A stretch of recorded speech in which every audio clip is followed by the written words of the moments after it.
Өте нәзік, балғын сүт тортын әзірлейміз.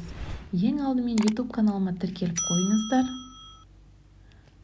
Сүт торты өте нәзік, ауызда салса ериді, дәмді, керемет торт.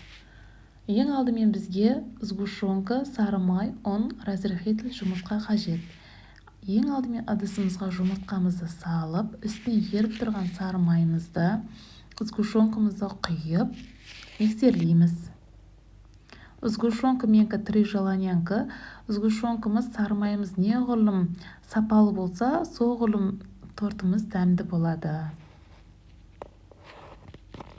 Енді ұнымыз бен разрыхителімізді қосып, тесто дайындаймыз. Тестамыз дайын. Сіздер сан түрінде пісірсеңіздер де болады. Мен дөңгелек қып формаға салып алдым. 5 бөлікке бөліп, қызып тұрған пеште қызарғанша пісіріп алдым.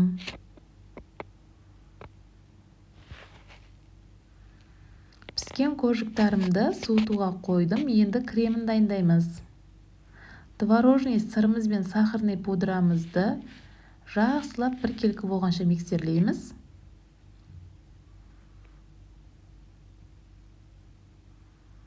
Үстіне сливкемізді құямыз.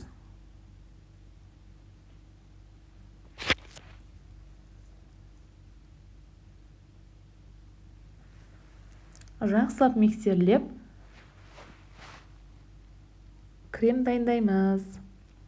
Креміміз дайын, енді тортымыз жинаймыз. Мен ең алдымен жылжып кетпеу үшін тортымның астына крем жағып жердім. Формаға салып, біркелкі болсын деп, тортымды жинап алдым.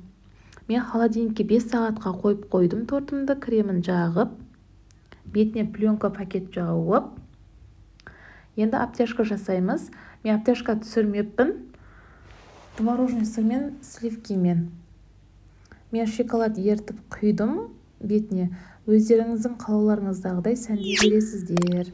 YouTube каналыма тіркеліп қойыңыздар, ас болсын.